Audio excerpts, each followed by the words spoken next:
How would you describe the difference between prosperity mindset versus poverty consciousness? I'm born below the poverty line. There's nothing to hide, to tell the truth. In terms of economics, but I was always prosperity conscious. I aimed high. That's what I suggest. So, poverty measurement is economic indicator. It's a social indicator, not in thought leadership, right? How do we stay rooted in our values in a world where we're living in valuation? Valuation changes. Values don't change. The principle-centered values, human designs has not changed for n number of years, right? It's infinity. Companies who are not investing in CSR and CSO, ESG and CSR rather, their market capitalization get degenerated even in the listed enterprise, Fortune 500 companies.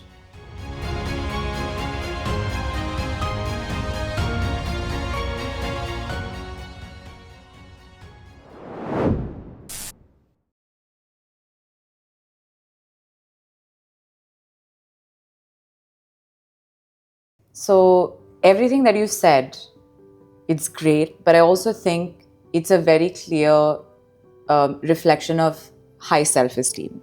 So I feel like we know the answer to that, but still, how would you differentiate between high and low self-esteem? Well, why low self-esteem comes? Core insecurity. You don't believe in yourself.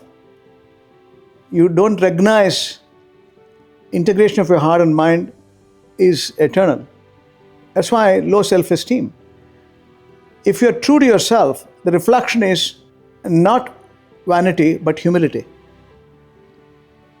There can be pride, but you will always be humble. Because you recognize everything is an opportunity given to you and you optimize it within the time frame what you have.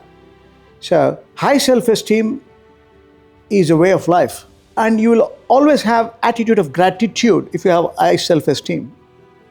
You will be accepting responsibility. You will not blame others like low self-esteem. You will see the pain because you are seeing the gain as well. No pain. Low self-esteem, absolutely. No pain, no gain. But you don't want sufferings. Low self-esteem people, they want to avoid the pain, they go for sufferings. Everything is a possibility for a high self-esteem person. Everything is a problem for a low self-esteem person. So, the choice is yours. Which direction you want. You can only decide. And would you say that low self-esteem also leads to the non-demarcation of need versus greed? Is that, how would you differentiate that, especially in today's economy? How do we beautiful decide point. what is the need and what is greed? What is greed? Excess of anything, right? For example, let's take wealth. We generally correlate to wealth. Anything to settle your subtle body, the aspiration is excessive, it becomes greed. It is dangerous. You take a gambler. He doesn't want to stop anywhere. His adrenal flows beyond comprehension. So he wants more, more, more. Even excessive wealth, you can only be a trustee. You don't need. In lifetime, if you understand, you learn life throughout your life, and you don't need material possession beyond comprehension. You can be happy with limited resources. The happiness, if it is self-driven within yourself, where is greed comes in? Need is there. I need my basic. I need to have a dignity in my pursuit of living. So I have need, whether education or living or basic comfort. But you don't need greed. Greed is dangerous. We have seen infectious greed costed the financial crisis, a human crisis. More and more accumulation of wealth can only give you less and less peace. So the drive towards moderation is ultimate. Drive towards recognition of the fact you are on planet lease on a limited time The more you have a balanced growth, you can be purposeful, meaningful to yourself, your family, the society you belong, the world at large. Right. So, greed is dangerous. Avoid. Moderation, need you aspire for, and you will get it if you have that moderation. Now that you were talking about need and greed and differentiating, I also feel like that leads to your character, your reputation, how you project yourself, right? So, character versus reputation, I think they're super important, but how much do you think they actually matter, especially in today's world? Do they still stand taller than many other things? See, character is within, it's a combination of factors. Reputation, you can manage. Reputation can be inflated or deflated. It can be manufactured. Character cannot. As I said at the beginning, let me repeat again. A thought becomes action. Actions become habits. Action becomes habits. Habits becomes your character. Character becomes destiny. Character becomes your destiny. So character cannot be manufactured. It has to come from within. So there are education, experience, and environment. All have to combine together to characterize a person. And apart from your environment, it includes your personal, social, everything is interconnected. So character is ultimate. Reputation, I can manufacture, I can manage it, I can create, I can buy. People do it, right? With affluence, they create. Now, with the social media, bring it, you manufacture your reputation. Is it true or not? We don't know. Look at the conflicts around the world, because what is true, what is not true in a celluloid world is difficult to distinguish. And that's the reality. Okay, and now moving on to, society, power, justice, all of this. What do power and punishment, as much as it sounds very harsh, mean in a society that claims to value justice? How do you get power? Power by personality, charisma. Power by position, whether you deserve it or not, you are in the chair. So you have the power, you have the authority. Power by proficiency, your skill. You can be a prodigy. So you get power on account of your skill. Naturally within you, right? That's a human gifted by God. So that's also power. Whichever be the form you equip, power is powerless if it is excessive. Very interesting.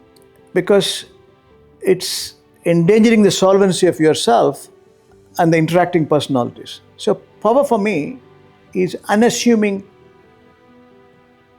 the leadership, be humble to recognize life is an opportunity to enrich in terms of your values, principle-centered values. The mission is important, values are important, and recognizing the power within you is radiant enough to transcend way forward, and you can be more productive and constructive in the whole mission. Okay, and how do we balance fairness, law, human dignity in this modern system that we live in? Now, principles of social justice, again, human rights, practicing truth in action. Truth in action is called justice. If you are a fair person, you will give fair judgment in your personal disposition, in your family welfare, in the society norms, in the global pursuit of human dignity. So it's all how good you are, how far you are as a person. So the pursuit is within you, not outside. That is internal. That's where more and more center of thought leadership synchronized with the mind.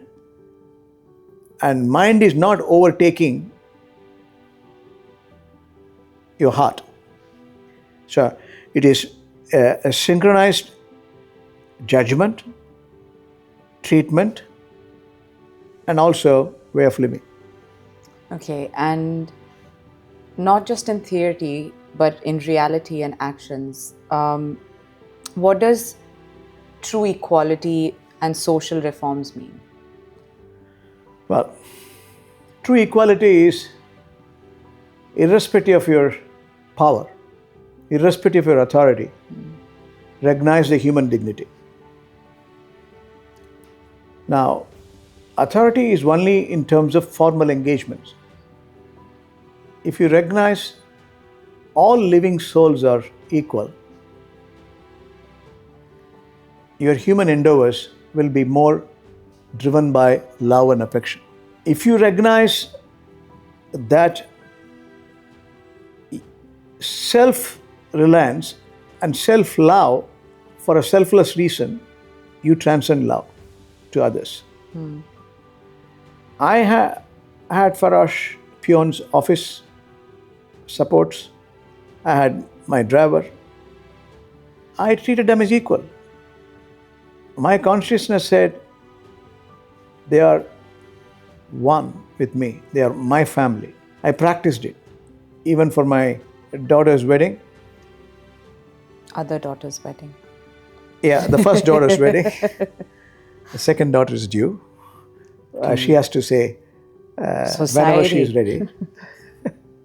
So, the first daughter's wedding.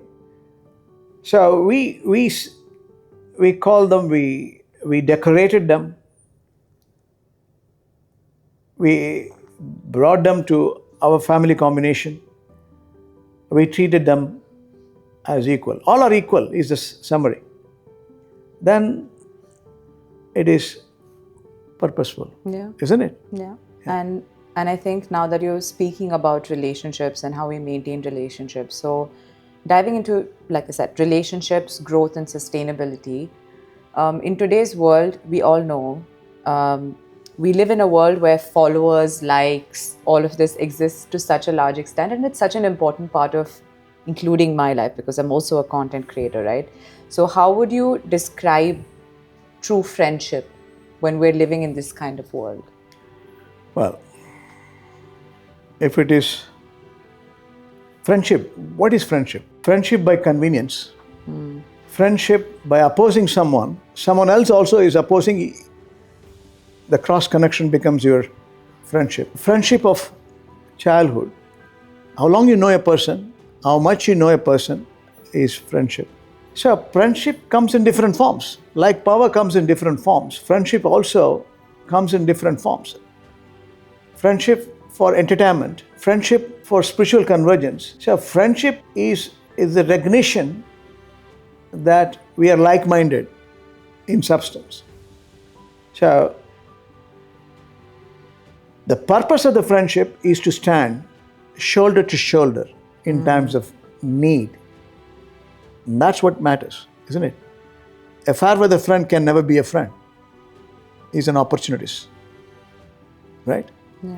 So you endure friendship only because it is true to reflection of each other's character syncing together.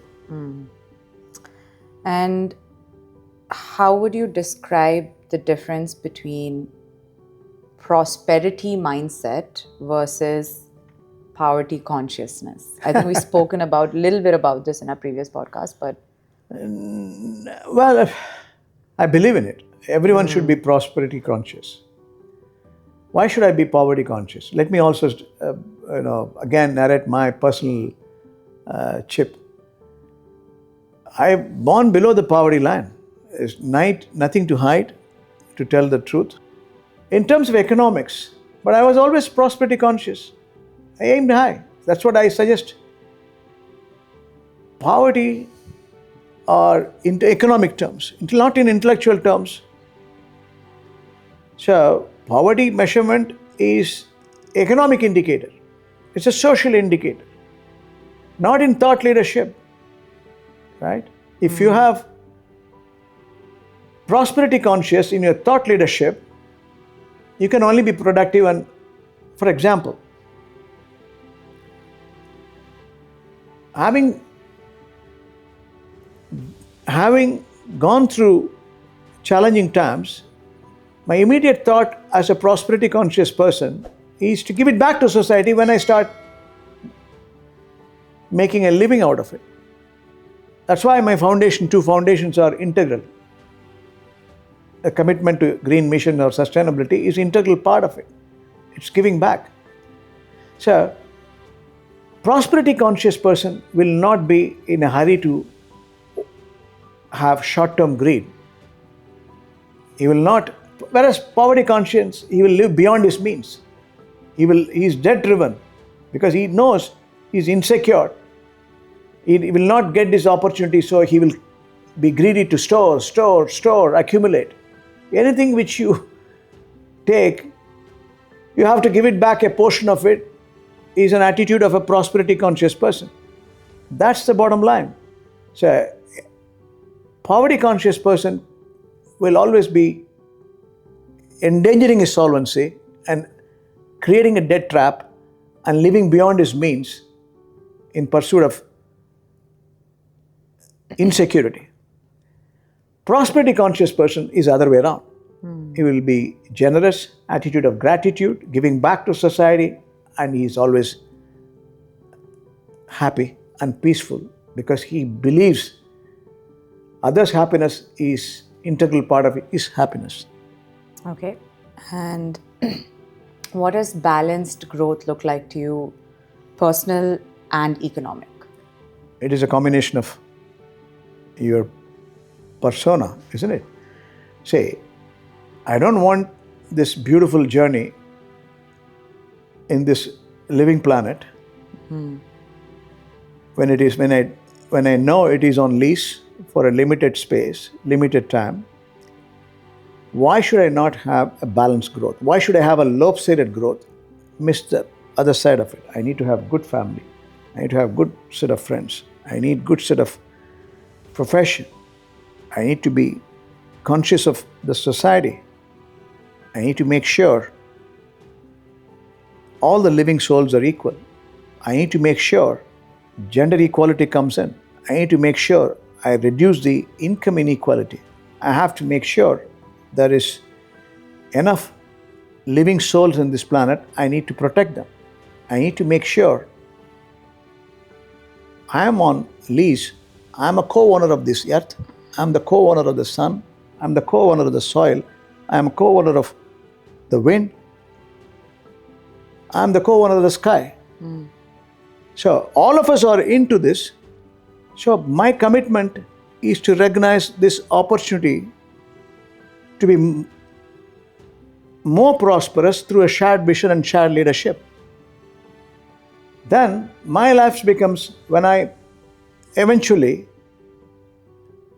recognize my judgment day, I'm peaceful, I'm happy, I'm liberated in substance because I have done all my duties in this beautiful living journey. That's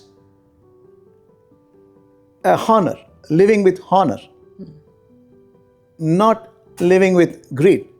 Living with grace is what we should aim. Living with honor is what we should aim. Then you need a balanced growth.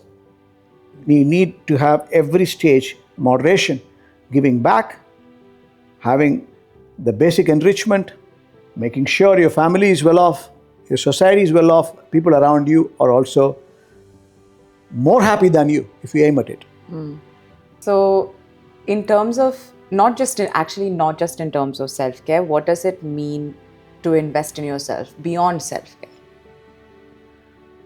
invest in my physical body. If I don't invest on my physical body, I can't have my endurance in terms of subtle body. All my, like a motor car, it has got limited time. Every part of the body in a car needs to be serviced. So ensuring, if I don't invest on my physical body, then I am going to lose out the transition body as well as the subtle body. It's connecting with the balanced growth. You get your fitness by doing exercise. Digging deep into your senses, you get knowledge. Internalizing it, integrating them within you, you get happiness. That's soul driven, right? Yeah. So the purpose of the mission is to recognize a combination of all. So investing in myself is not an option. You sit into the aircraft. When there is an emergency, they ask you to put your emergency jacket first, yourself, so that you can help others, your child and others. It's not the other way around. Yeah. You don't lose sight of yourself in the name of selflessness. You protect yourself so that you can protect the solvency of others. Fair. And how do we stay rooted in our values in a world where we're living in valuation? Good question. You have thought through so much. See, valuation changes. Values don't change. The principle-centered values, human design has not changed for n number of years, right? It's infinity. The living souls have got different forms. Human designs has evolved, but it is the principle-centered values which are driven in human system, human designs, is eternal. For you to be purposeful, meaningful, productive, positive, constructive. And that's what exactly one should aim at. So, there is no short of a free lunch. We have to necessarily recognize, I have to earn the next meal for the sake of others is a drive. Commitment to the society at large is a must. If you run a corporate, you have all stakeholders, shareholders, customers, regulators, society, right? And the investors. So there is a social risk management there. There is a stakeholder set is there. So everything is interconnected in this planet. If you recognize this, it's more meaningful to keep your principle-centered values. Valuation in a company goes up. The market capitalization goes up or down. That's normal. It has to, right? Now today, it's a good evolution. People who are not investing in ESG or CSR. Next to me, next podcast will be by one of the star CSO, Chief Sustainability Officer. You're going to introduce, but he's contributing to society. Yeah. Companies who are not investing in CSR and CSO, ESG and CSR rather, their market capitalization get degenerated even in the listed enterprise, Fortune 500 companies. So commitment to society is equally important because corporate social responsibility is equally important. Environment science is important. Social science is important. Governance is important. Trust and transparency is important. Yeah. So these are values which are from cradle to the judgment. Okay. You need. Otherwise, life doesn't exist. Without principle-centered values, we are vegetables. And lastly, but very importantly, I feel like, how would you sort of sum up a sustainable life in one sentence? A very difficult question, isn't it? But it's quite, it's within me. See, I talked about balanced growth. I talked about sustenance in terms of economic enrichment, human enrichment, social development. Environment, education, society, human development, economics are integral part of the sustainable life. Sustainable living is all about making sure you're consistent, principle-centered, and making sure this beautiful journey, beautiful planet Earth, cosmic systems, celestial powers are embedded as an opportunity to make the best use of it, leave a legacy where the new generation will inherit a better world, better citizenship. That's the purpose. Okay. So if you have a sustainable living, then you will create a world where the new generation will inherit a better wealth than what you had. The future generation should be well off than us. That's the purpose. That's all you can do. Our commitment to this journey is to create a better world and better citizenship to this world, and then say thank you for this beautiful journey whenever you have to pass out. So I think in one sentence, you would sum it up as the future generation inheriting a better world than the world we live in. Absolutely. That's the purpose. And I think this podcast was truly meant for you, because I feel like we spoke so much about your mindset, your values, your inner conscience, all of this that helps shape up a sustainable living, right? And I think this was super insightful, as much as I get to learn from him every day because he tells me these things again and again, just so that I imbibe them. Hopefully I'm doing a little bit, but hopefully you enjoyed watching this, and we will see you in the next one. Thank you for your participation in the green generation. Thank you.